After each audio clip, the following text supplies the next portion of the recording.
안녕하세요. 대치동 빅마우스입니다. 이번 영상에서는 마감 전 경쟁률이라는 데이터를 활용해서 우리 구독자 여러분들께서 대학 당첨 주인공이 되실 수 있는 전략에 대해 말씀드리겠습니다. 기본적으로 제가 지금 영상에서 말씀드리고 있는 데이터는 크게 이제 세 가지인데요.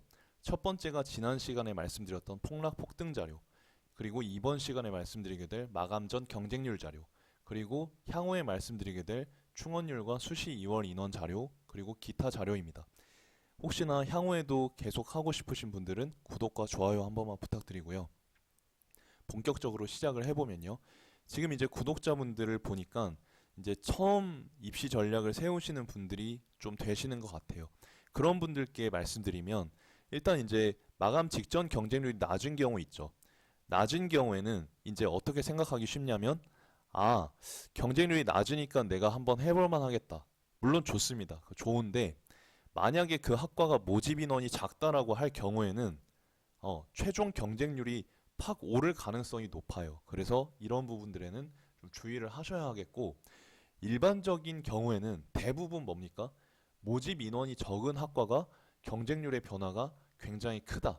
왜냐하면 다들 같은 마음이에요. 그래서 어 마감 직전에 경쟁률이 낮네. 모집 인원은 적지만 다른 사람들도 겁먹어서 지원을 못하겠지. 그래서 팍 몰리는 거예요. 그럼 이제 잘못되는 경우가 많죠. 그렇지 않으려면 어떻게 해야 되느냐? 기본적으로 모집 인원이 좀 비교적 많은 학과에 지원하시면 마감 직전 경쟁률에 조금 자유롭습니다. 거기서 자유로워요. 그래서 지금 이제 외대 데이터를 좀 갖고 와봤는데요. 지금 이제 2019 학년도에 외대 그 모집 인원이 171명입니다. 그리고 2020 학년도엔 190명이고 2021 학년도엔 184명입니다. 소폭 왔다 갔다 하죠. 자, 그런데 지금 보시게 되면 171명을 모집하는 19 학년도의 경쟁률은 6.75였습니다. 그런데 20 학년도에 모집 인원 190명일 때는 경쟁률이 5.49였어요. 지금 19랑 20만 봤을 때는 모집 인원이 늘어나서 이제 경쟁률이 떨어졌구나라고 할 수 있는데 기본적으로 이 어떤 외대 같은 경우는 모집 인원이 되게 많아요. 모집 인원이 많을 경우엔 제가 뭐라고 그랬죠? 경쟁률에 연연해하지 않으셔도 된다라고 했는데 그 이유가 뭐냐면 20하고 21을 비교해 보시면 20에 비해 21은 모집 인원이 소폭 하락했잖아요. 자, 하락했음에도 불구하고 뭡니까? 경쟁률은 조금 더 떨어져 있어요. 그래서 제가 이제 말씀드리고 싶은 건 그렇게 큰 차이는 없다. 자, 그러면 왜 모집 인원의 차이가 없느냐 궁금하실 텐데 왜냐하면 대개 이제 이렇게 모집 인원이 많은 학교 같은 경우는 다른 대학과 중복 지원을 하는 경우가 많아요. 그래서 여러 가지 요소들이 결합이 돼가지고 폭등 폭락의 가능성도 상당히 좀 낮은 편입니다. 네. 그래서 이제 뭐 어떤 사정에 의해서 하루 전날 꼭 원서 접수를 하셔야 되는 뭐 그런 분들이라면 모집 인원이 많은 데를 쓰시면 좋겠습니다. 이런 경우가 이제 성대 2대가 있는데요. 2대의 경우를 보면서 자, 구체적인 전략을 수립해 보도록 하겠습니다. 자, 지금 이제 보통 처음 지원하시는 분들 같은 경우는 이제 D-3, D-2 보시다가 D-1 이 정도에 그냥 내일 되면 서버가 터질 수도 있고 불안하니까 미리 지원해. 이런 경우가 되게 많습니다. 옆에서 보면. 자, 그런데 그렇게 하지 마시고 우리가 기본적으로 이 영상을 같이 하는 건 우리가 갖고 있는 점수대보다 조금 더 이제 높은 대학에 가기 위해서 이 영상을 보시는 거잖아요.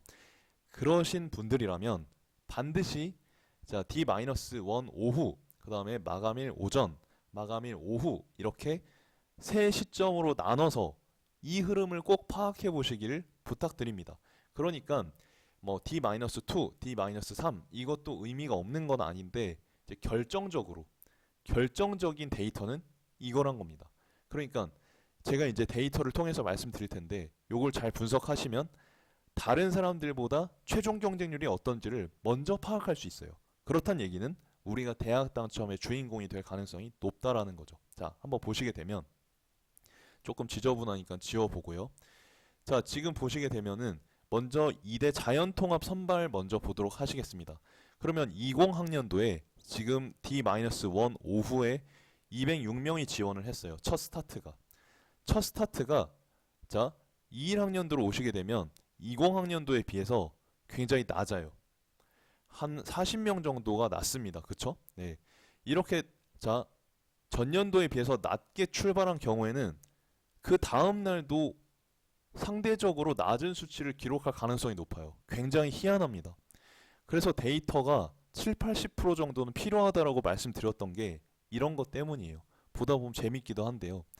그리고 마감일 오후에 이제 20학년도에는 509명이었는데 21학년도에는 424명, 거의 100명이 줄었죠. 자, 그래서 최종 경쟁률은 어떻게 됐냐? 전년도에 비해서 그래도 많이 줄었어요. 자, 그래서 뭐냐면 일반적으로 첫 번째 이제 스타트되는 지원자의 수 있죠. 이게 전년도 대비 적으면 그 다음 날도 적을 가능성이 높고 지금 마감일 오후 같은 경우도 그렇습니다. 그리고 두 번째로는 마감일 오후의 지원자 수를 보시면 전년도의 어떤 지원자 수를 비교를 해보시면 최종 경쟁률을 남들보다 먼저 예상을 해볼 수가 있어요. 대부분 빗나가지 않습니다. 이대 과학교육과 같은 경우 볼까요? 이 경우에는 모집 인원이 지금 2배로 팍 올랐거든요. 그러니까 뭐 누가 보더라도 전년도 경쟁률보다 낮을 확률인 건데 자, 그래서 보시게 되면 20학년도에는 D-1 오후 때는 18명으로 스타트를 했는데 21학년도에는 모집 인원 때문인지 조금 늘어났어요. 그러니까 뭡니까? 이틀째에도 더 는 걸 보실 수 있습니다. 마감일 오후 같은 경우도 거의 2배 차이죠. 이 경우는. 네. 그렇게 늘어납니다. 근데 모집 인원이 이렇게 늘어난 경우에는 지원자의 수가 늘어도 최종 경쟁률은 뭡니까? 오히려 떨어질 가능성이 높아요. 그래서 모집 인원이 이제 2배 정도 늘었다라고 할 경우에는 이제 좀 과감하게 배팅하실 필요가 있어요. 예.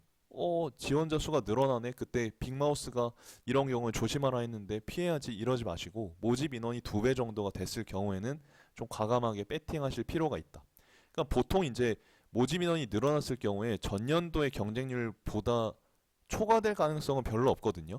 산술적으로 계산해 봤을 때 이제 지원자 수가 전년도보다 지금 경쟁률이 낮는다고 가정했을 때는 140명 선이 최대치예요. 그래서 지금 이제 마감일 오후까지 인원을 봤을 때는 140명이 안 되거든요. 네, 그래서 모집 인원이 많은 학과에 지원을 하시면 리스크가 기본적으로는 적고 이제 그렇지 않더라도 모집 인원이 전년도 대비 빵 튀어 올랐으면 그래도 안심하셔도 됩니다. 다만 이제 의예과 같은 경우는 제가 말씀드렸던 흐름과는 조금 벗어나는 경향성을 보이기도 하는데요. 이게 이제 매니아층이 확실한 학과 같은 경우는 조금 그렇기도 해요. 물론 이제 이렇게 올라갔어도 지금 모집 인원 자체가 그 10명이면 좀 그래도 큰 거잖아요. 그래서 경쟁률 자체는 이제 좀 떨어졌다라는 걸 볼 수도 있어요. 그래서 이제 매니아층이 확실한 학과 같은 경우는 조금 더 주의 깊게 보실 필요가 있겠다 말씀을 드리고요.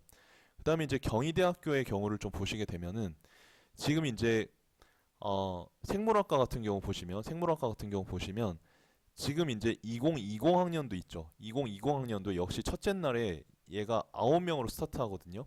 그리고 21학년도엔 15명으로 스타트를 해요. 자, 그러다 보니까 어때요? 제가 말씀드린 대로 확실히 21학년도에 페이스가 좀 높죠. 하이 페이스입니다. 그래서 마감일 오후에는 전년도 대비 거의 12명 정도가 더 많아요.